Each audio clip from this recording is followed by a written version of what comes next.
Hey guys, this is Rich from Phoenixfurniturerestorations. Welcome back to my channel and another video. So I have this really big, beautiful piece here. It took 3 of us to get this thing into my shop. I actually recruited one of my good friends and her father, and we finally got this piece in here after a lot of maneuvering and hard work. We finally got it in the shop. This piece is just built so well. It's solid and very heavy. It's covered in a beautiful mahogany veneer all over. And there's this one spot right here that used to have a piece of glass. The piece of glass was broken when I went to go pick it up, but it would have went right in the center. So I'm not really sure what I'm going to be doing with that yet. I might get a new piece of glass cut, or I might put a new veneer in there to cover it. I'm not sure yet. And you can see this piece is made by Williams Sport Furniture Company. And I did some research on this piece, and I found that it was made in the 50s. It said it was about 70 plus years old, so I'm guessing it was made in the 50s. It definitely looks it. It's built very, very well. You can see it has dovetail construction, and the finish on this piece is not good at all. You could see I was able to carve my business name into it with my fingernail. So that's really one of the main reasons why I wanted to refinish this piece. And this piece actually also came with a matching tall boy off of Facebook Marketplace, which is where I got it. So you're going to see me refinishing that too in an upcoming video. And just to look inside of these doors here, they have 2 beautiful drawers with a mahogany veneered bottom. All of the drawers have a beautiful mahogany veneer on the bottoms. And got some shelves down here, which are a little dirty, but nothing a little degreaser and my sander can't handle. I do have to be careful though, because the veneer on this piece is pretty thin, so I definitely have to be very careful when I'm sanding. And just a quick look at this section again. This is the spot where I'm going to be either putting a new veneer or I'm going to be getting some glass cut and replacing that section. But anyway, this is becoming a long intro. Sit back, relax, and enjoy this transformation.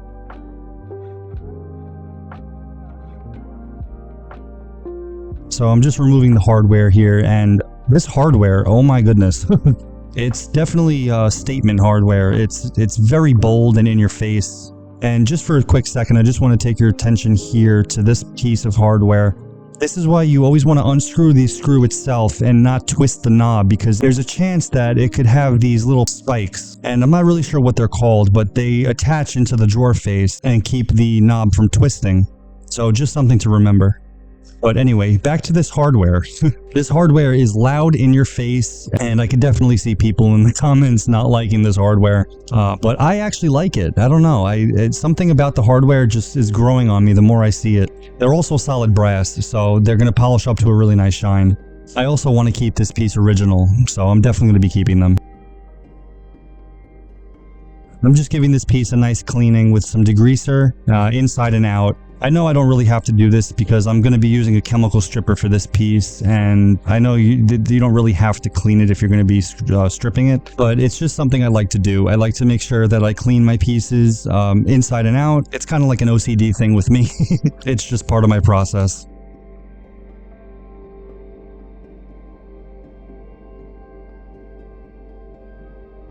Now the finish on this piece was really, really thick. I tried to scrape, as you can see here. I tried to scrape it and barely anything came off.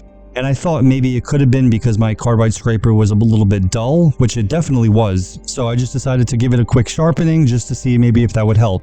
And you can see here, my carbide scraper has 4 different sides, but I'm just going to be sharpening one side for right now. And I'm just using this 4 and 600 grit double-sided diamond sharpening stone, and I'm just going to add a little WD-40 just to lubricate it a little bit. And when you're sharpening a carbide scraper, you want to sharpen it at the same angle that the blade is cut.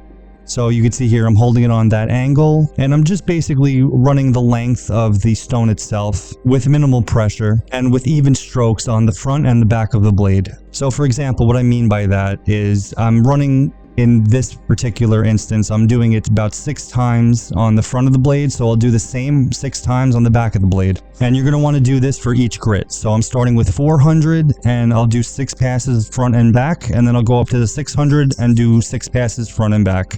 Now this is just a quick sharpening right now. There's a more in-depth sharpening that you can do, which I'll show in a different video, but this definitely gets the job done. Now what you're looking for when you test your carbide scraper is a nice even path about the width of the blade. But if you don't get that, I would suggest just trying to sharpen it again. Sometimes you just have to sharpen it a couple times. Now, as you can see, I'm using a chemical stripper here, Clean Strip Premium Stripper. And I'm using a chemical stripper just because that finish was way too thick. Even with my newly sharpened blade, it was not cutting through. And I'll show you just how thick that finish actually was in a little bit.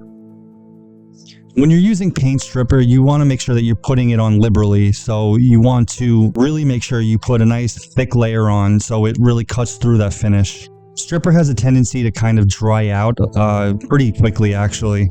So if you're having trouble with your stripper drying out too fast, I would recommend just putting on a nice thick layer. I've seen people use garbage bags to cover the stripper up so it doesn't evaporate. I don't really have the need to do that, but it's something that could work for you if you're having trouble. Now you can see how absolutely gross and sticky this stuff is. It's so thick that I'm literally able to get it onto my putty knife and it literally won't even drip off. It's just a big blob. It would have been impossible for me to scrape all that off. So now when it comes to the trim and all the decorative areas, I'm just using a stiff nylon brush just to scrub all that finish off. Especially here on this beautiful decorative arch, I'm going to really be scrubbing in all those little nooks and crannies and trying to get all of that finish out. It's not that easy when you're working with highly decorative wood like this, but I usually just go in with a couple rounds of stripper, like 2 the most really, and you could see all that finish just gunking up. And I'm going to use acetone to get rid of all of that gunk. And I use acetone just because acetone tends to cut and melt into that finish and basically dissolves it. It doesn't do this with every finish, but most that I've tried, it does work. And it does an amazing job at completely dissolving the rest of that finish. Alright, so I know I've been talking a lot in this video so far, so I'm just going to sit back and let you enjoy the rest of the stripping action.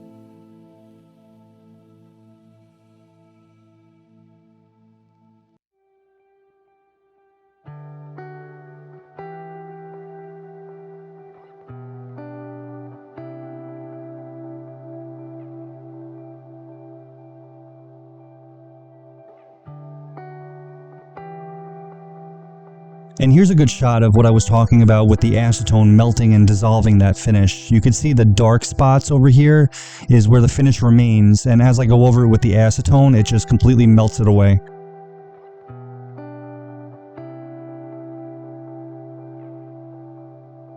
Here I'm just going to take some tape and just tape off the underside of the hardware holes just so I don't get any stripper going down there, because that could be a real mess.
Now to tackle these doors, and oh my goodness, these doors were a pain in the butt to strip because of obviously all of that decorative area that's around them. And stripping the middle of the door was pretty typical. It went as usual. I just let the stripper sit on there for, I would say, maybe 5 minutes, if that. It really doesn't take that long because the stripper is a really good stripper. You took my putty knife and I just scraped up all the gunk. And yeah, easy. It was the easy part. Now for the very hard part. All this decorative trim on the door. Oh my goodness. I had to scrub like there was no tomorrow, getting in all those nooks and crannies. And it probably took me about a half an hour each door, which when it comes to stripping is a pretty long time. And then I just took my acetone and I basically flooded the door with acetone because I needed a lot. And I just took a towel and just scrubbed off as much as I could. And I was scrubbing so hard that my glove actually started to disintegrate with all the friction that I was creating. And I usually wear a couple pairs of gloves at a time. I think here I'm wearing 3 gloves on top of each other. I do have a pair of butyl gloves coming in the mail, new pair, so that'll be a great thing to have in my shop. And finally, the last thing I'm going to be doing to get all the finish off of these doors is just giving it a little bit of an acetone bath with a nylon brush and just scrubbing out the rest of that, whatever finish is left in those little nooks and crannies. And again, the purpose of the acetone is to basically melt away and dissolve whatever finish is left. Alright, so now that I got all the finish off with my chemical stripper, I'm just going to come in with an 180 grit sanding pad and start sanding. And I'm using a 180 grit to start with just because I got basically all the finish off already with the stripper, so I really don't need to go in with anything any harsher than that. Because you have to remember too, this is all veneer, and I have to do a second round of sanding with a 220 grit, so I don't want to dig in too much into that veneer. And sorry about the lighting in this next clip. I'm at the end of the day, the first day of stripping and sanding this piece, so lighting is a little bit rough. Now you can see that there's a lot of color left on this piece after I stripped it, and that's because I'm guessing they used some kind of a dye stain that's actually in the wood itself rather than on top of the wood like a toned lacquer or something like that. It was actually kind of funny because as I was stripping this piece, some of the dye stain or whatever it was started to come off and drip all over my hands, and it looked like I was in the middle of a murder scene. And you can see the color of the raw mahogany right here. It's going to get a lot darker when I put my clear coat over it, but I'm not sure if I'm going to just do a clear coat or maybe if I'll stain it just to make it a little darker, closer to the original. But I'll see. So I'm sanding down these drawers now, and the 3 main drawers are curved, so I have to be careful when I'm sanding these. I'm sanding the convex side with my Surf Prep sander, and I'm going to be sanding the concave side by hand. And you always want to be careful when you're sanding the edges of drawers because it's very easy to go through the veneer on those edges, especially if you're using a power sander.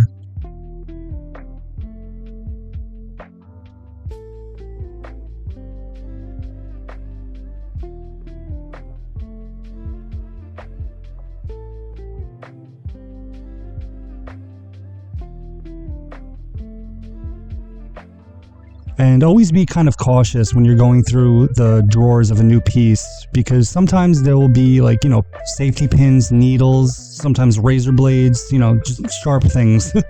So just be cautious when you're handling new drawers.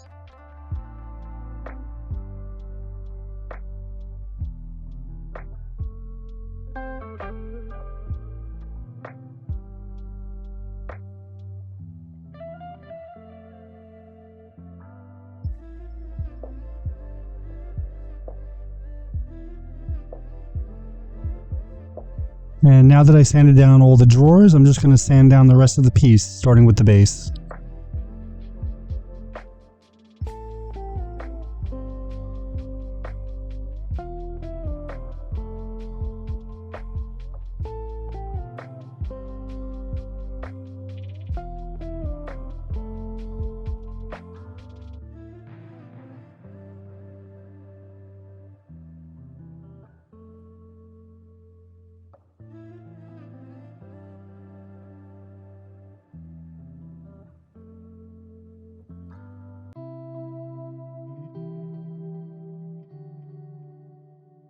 I removed both of the shells just to make it a little easier while sanding, but I'm going to be putting them back on when I'm finished.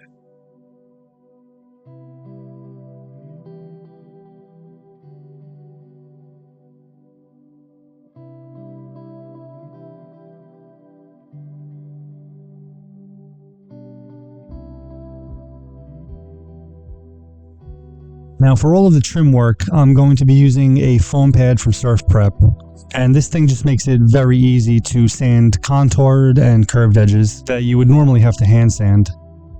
Now for the veneered sections, I obviously wanted to get all of the color out.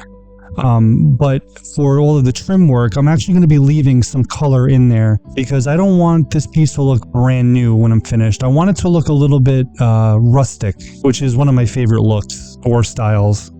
I've used this I guess you can call it a technique in a couple other videos, and I don't know, I think it just gives it a pretty cool look. And it's totally personal preference. I know there'll probably be people who don't like that look, but I feel like it's going to look really nice on this piece. So here I'm just hammering out those nails that are in both of the shelves that I just took off. And I'm going to save them. I'll just reuse them when I reattach the shelf. There's nothing wrong with them. They're not bent or anything like that, so perfectly reusable. Now both these shelves are lined with a beautiful mahogany veneer, but whatever stain they used, if it was a dye stain or whatever, I have to remove that. And there's a little bit of finish left on these as well. There's like a thin layer of finish that I have to remove. So I'm just using a 180 grit and I'm just going to blast through that. Being very careful, of course, because this again is veneer. And I would be so upset if I went through the veneer.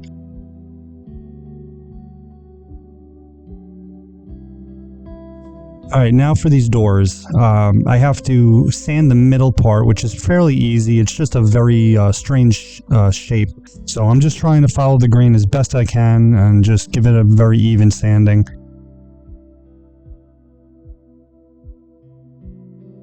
And once I got the middle part of the door done, I just came in with a foam pad from Surf Prep.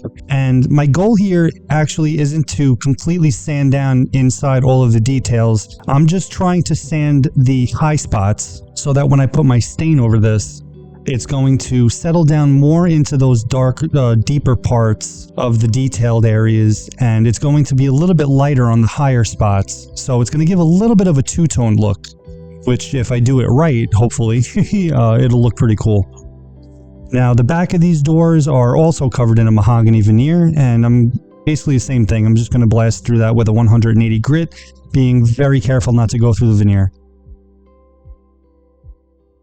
Now the sides of the door over here that I'm about to sand are actually poplar. They're not mahogany, so I'm going to have to stain those to match the rest of the door.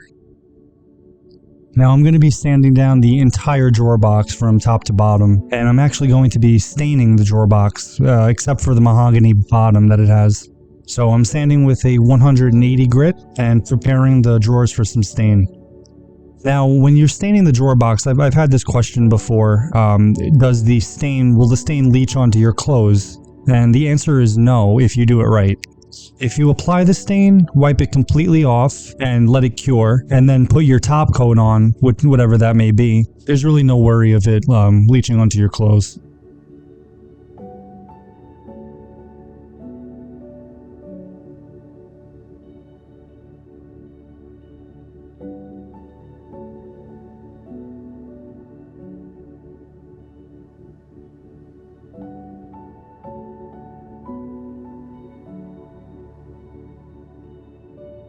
Now I showed this in one of my previous videos, but I'll show it again. If you ever get a buildup on your sandpaper, sanding dust or whatever it is, you can use this really great rubber block, and I'll link this below if anyone's interested in buying it. Then all you do is you just turn your sander on and rub the block against the sander, and sometimes it takes a few passes, but it'll pretty much get almost anything off the sandpaper.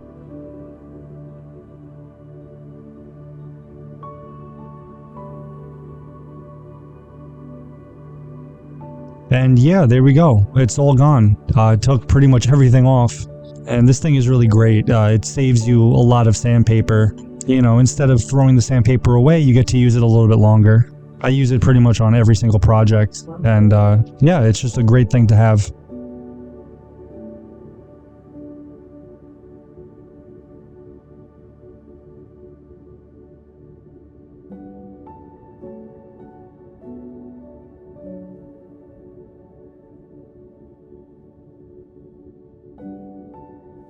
Alright, so now I'm going to be doing my final sanding of 220 grit. And of course, I'm using the pencil trick here again, which is just making light marks on the wood so you know exactly where you haven't sanded, and can also prevent you from sanding too much if you're working on veneer. I use this trick basically on every single part of this piece that's veneer, just because the veneer is pretty thin, which is pretty typical on most mid-century pieces, so I'm just being on the safe side.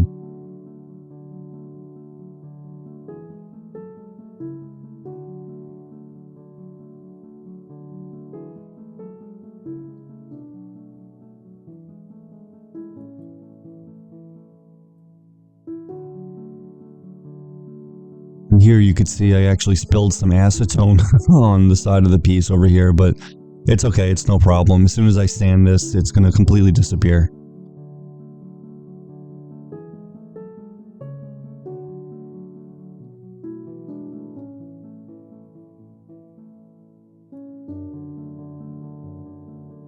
Now for the base and the drawers, I'm actually going to be using this interface pad from Surf Prep. And this differs from the foam pads that I usually use in that it's a little bit stiffer. So I think it's going to be a little bit better to sand these gentle curves on the base and the drawers.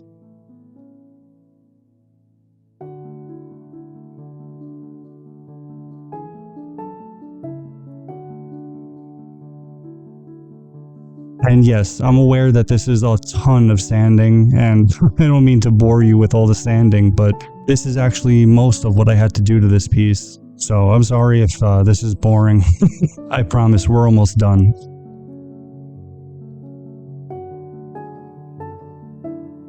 I also like to sand underneath on the bottoms of my dressers when I refinish them. I know you can't even see it, but it just makes me feel better knowing that basically every part of this dresser is going to be new and given some love.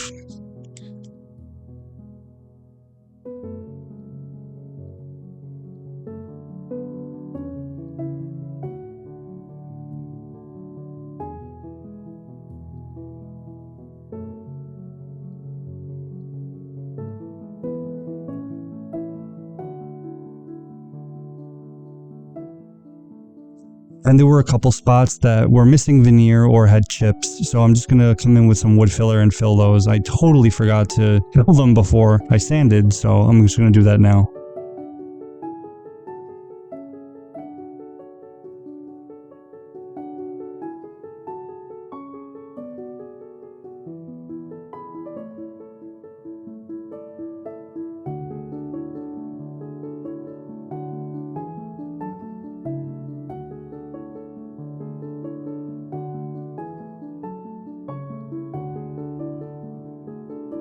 And while that wood filler is drying, I'm just going to begin making my stain for this piece. All I need is some OD Safer solvent, and I'm going to pour quite a bit in here just because I'm going to be reusing this stain on other pieces.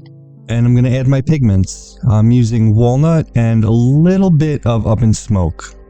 And I came to the end of the jar here with the walnut, so I just dumped the whole thing in.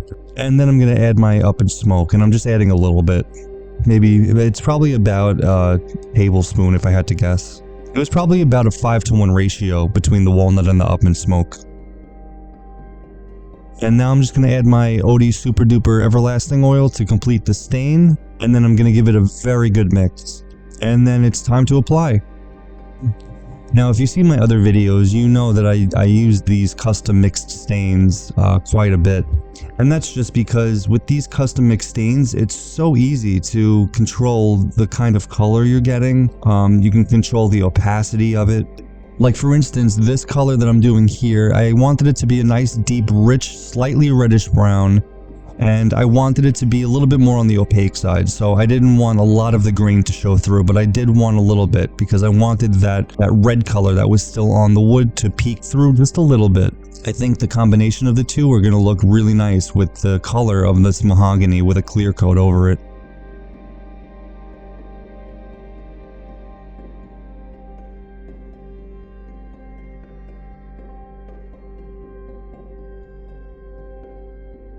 And just like any other stain, after about 5 to 10 minutes, I'm going to come in and just wipe it all off.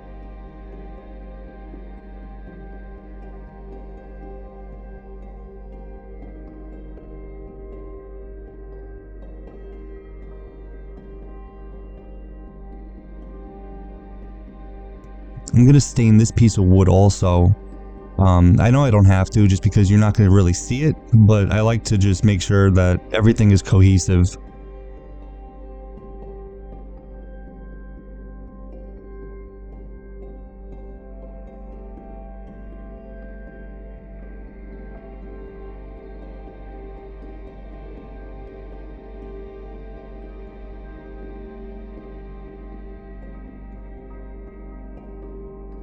And now my wood filler's all dry, so I'm just going to sand it all down smooth.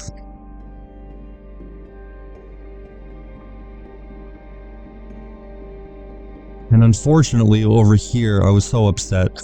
I actually went through the veneer a little bit on the very edge, which is why I always say when you're sanding along the edges you have to be very, very careful. But it's alright, I'm going to just do a little bit of a touch up with some brush tip markers. Going through veneer is a pretty common thing, especially with beginners. It's very easy to do, so if it happens to you, don't feel bad about it. It's something that just takes a little bit of practice and just getting used to. Now here I'm just doing a quick sanding just to get rid of any stain that went on over the lip. And here I had a handprint that I had to get rid of, and I had a little bit of trouble getting in here with the camera in the way. But if you get any stain on any pieces of wood that you don't want stain on, you can take mineral spirits and basically just wipe it off, or you could just take a sander and very lightly hit it. And alright, it's time for the finish. I love using Odie's oil on raw mahogany. It brings the natural, beautiful wood grain of the mahogany to life. For anyone who's unaware of what Odie's oil is, it's basically a tongue oil based hard wax oil finish. And what that means is that it's applied as an oil but basically cures as a hard wax. Odie's oil is also completely natural and non-toxic, and also food safe, so you can use it on like cutting boards and things like that, and not have to worry about any chemicals or anything like that getting into your food. I usually apply the Odie's with a 1500 grit Merkur Milan pad, and all you want to do is just apply some, rub it in a circular motion down into the wood grain, and you want to remember that a little goes a very, very long way with Odie's, so you do not need a lot. It's actually pretty impressive how little you actually need.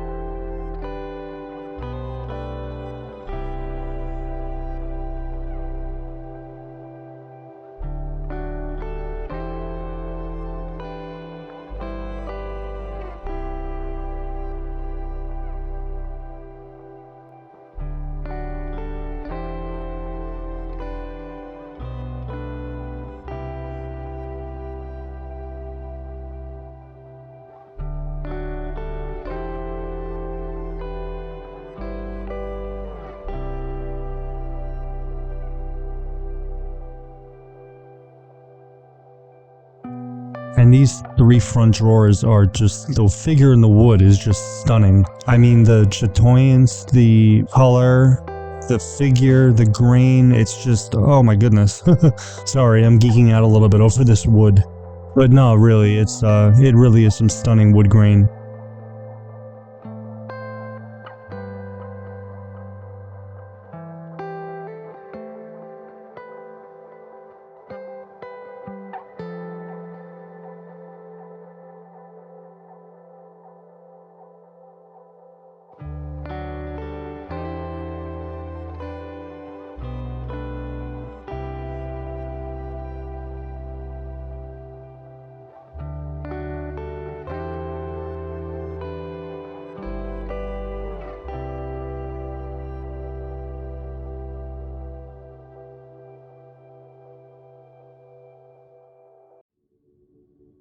I let the Odie sit on there for about 2 hours. I usually let it sit for about an hour and a half, but it was pretty humid today, so I figured I'd give it an extra half hour just to make sure that it completely soaked into the wood. And now it's time to buff. I'm going to be buffing every single last bit of oil off of this piece. The buffing process is a very important thing when using Odis, just because if you don't buff the oil off, it could be very dull, it could be very sticky, it's just not going to cure the right way. And it's just going to look terrible. So make sure when you're using Odis, you buff all of the oil off. A really cool trick that I learned to see whether or not you have to keep buffing is to just drag a couple fingers across the surface that you're buffing, and if you get trails or streak marks, then you got to keep buffing. You basically want to keep buffing until you could drag your fingers across and you have no trails.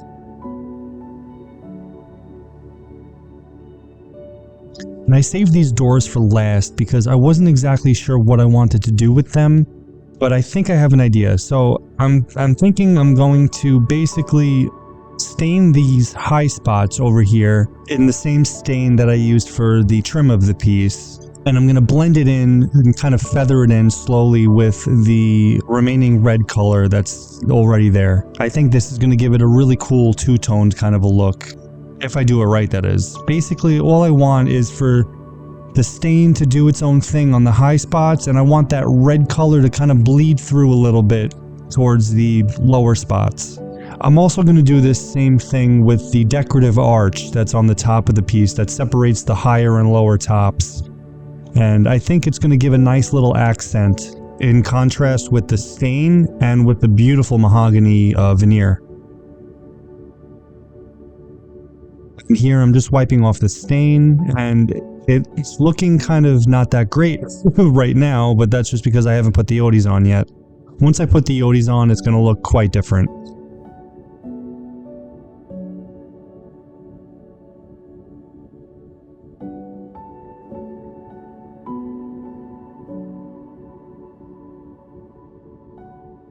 First, I'm just going to put the Odis on the front and back veneers that are mahogany wood grain. And after I'm finished with that, I'm going to apply the stain that I made to the trim of the door.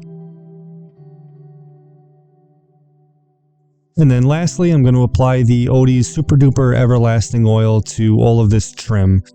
And this is going to take a little while because there are so many decorative aspects to this door. There are so many nooks and crannies that I need to make sure that the Odis oil gets into. And you can see that red color bleeding through the stain just a little bit. It's like a nice hint of it, but it's bleeding through the stain nicely. So that's pretty much what I was looking for. And after an hour, I came in and buffed it all off, and it probably took me about an hour each door just to get in all those little decorative areas and get all the oil off. It really took a long time, but I got it done.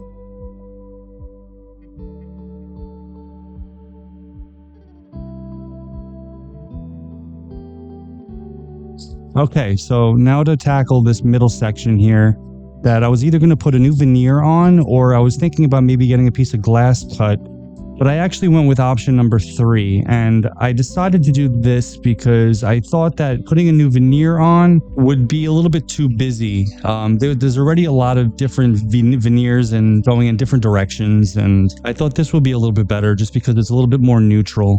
So what I'm doing here is I just made a template out of paper so I can basically take the paper and transfer it over to a piece of sanded birch plywood that I picked up from Home Depot and very carefully traced it out.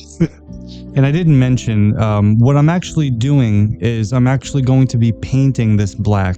So for all the people that hate paint, don't worry, I'm just painting this one part. I'm not getting a new piece of glass cut because I thought that putting a new piece of glass would look a little gaudy. Plus, it's going to be extremely expensive to get a piece of glass cut. And I didn't add a new veneer because I kind of thought that adding a new veneer would clash too much. There's just too many veneers going in too many different directions. And I just need something that's going to kind of tie everything together. And I think that a solid black top would look pretty nice, actually. So all I did was I traced out the shape onto my plywood. I cut out the plywood with a jigsaw, and now I'm just sanding the edges to make everything all smooth. Here I'm just taking 3/8" oak plywood, and I'm just going to sand both surfaces because I want to fill in these gaps over here just to add a little stability. So I'm just sanding off the old finish off of this plywood with an 80 grit, and I'm going to be gluing it all down. And I'm just using a chip brush over here just to spread the glue out evenly.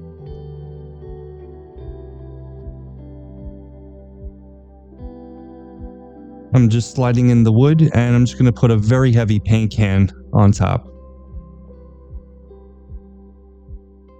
Now for this surface, I want this surface to be as smooth as glass, so I want to fill in the grain. So all I'm doing here is I'm just taking some Bondo, and I'm going to be adding a little fiberglass resin into it, which is going to thin it out in order for me to do a nice skim coat. So I'm adding a little bit more hardener than I normally would, and that's just because I want this mix to dry a little bit faster, minimizing the chance of it warping the wood. Alright, the mix is all ready, and I'm just going to use this little plastic trowel to apply the Bondo. And I'm just doing a very thin layer on top. I don't want to cake it on, I just want to make a nice thin layer, just filling in all those grain lines. And once the Bondo dried, I just came in with my sander. I think I used a 220 grit first, and then I smoothed everything out even more with a 320 grit. Then I just took a tack cloth and just gave it a nice wipe down just to get rid of any dust or anything that was left over. And then I came in with my gravity-fed HVLP pneumatic spray gun and just put a coat of primer on. And I'm putting primer on just because there were a couple areas where I sanded through the Bondo into the wood, and I just wanted to make sure there was no differences in the absorption of the paint. Alright, so while that primer is drying, I'm just going to start here with this hardware. And I didn't want to take off all this patina that's on the hardware and this tarnish. I wanted to leave some of it on. So what I'm doing here is I'm just adding some Brasso, and I'm basically just kind of bathing the hardware in some Brasso. And I'm just using my finger here just to basically get every square inch of this hardware covered in Brasso. And I'm going to let it sit for about 15 minutes. And you know it's working because of that blue color that it displays. For some reason, Brasso interacts with the tarnish and turns a bright blue, which is actually pretty cool. And I'm just giving it a really good scrub down with a nylon bristled brush. And it wasn't as shiny as I was hoping it would be, so I'm going to add a little bit of Meguiar's compound. And I'm using a Milan pad 1500 grit instead of my cotton wheel on my Dremel, just so it's a little bit more gentle, and I think this is going to buff it out to a pretty nice shine while keeping some of that patina. And then I just rinse it under some hot water in the sink and then dried them off.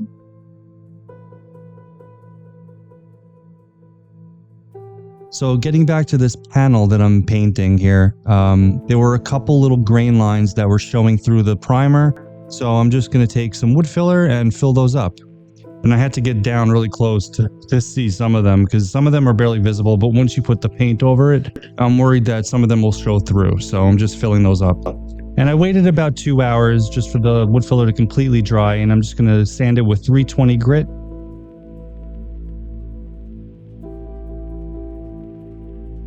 And give it one more wipe down with a tack cloth just so I don't get any dust in my paint.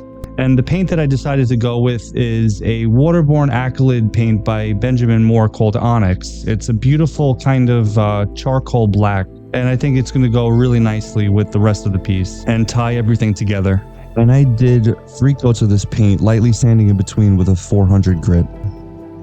Alright, just a couple more steps and we're going to be done here. Alright, so next I stained all of the drawer boxes with the same stain that I used for the piece. And you may notice that my voice sounds a little bit different. That's just because I actually got a new microphone. My 2 sisters and one of their boyfriends actually chipped in for my birthday and bought me it, so it was a great surprise. And all I'm doing here is I'm just applying the stain and then just wiping it off after about 5 minutes. And I did this for every single drawer. I also applied OD's Super Duper Everlasting Oil to the mahogany bottom to let the natural beauty of the mahogany just kind of stand alone.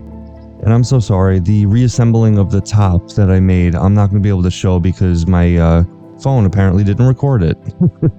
So sorry about that. Alright, I'm just reassembling the piece, and last but not least, I'm going to just do a little bit of a color correction on this little section right here. I'm just using a little touch-up marker, and I'm just going to use a little bit of Mohawk Blendall sticks. And after I got it as close as I want it, I'm just going to give it a little spritz of some clear lacquer just to seal it in. All right, so we made it to the end. Just wanted to say thank you guys so much for following along and watching yet another video. Let's just take a look at what this piece looked like before. It had some pretty bad finish issues. It was missing the entire top section that I had to replace. There were scratches, dings, and just a bunch of scuff marks, as you can see here. I really hope I did this piece justice. It was a big project. It took a while, but I'm pretty happy with how it came out. If you like this kind of content, consider liking, commenting, sharing, subscribing. I'm a new channel, so anything is really appreciated. But anyway, without any further ado, let's see what this piece is looking like now.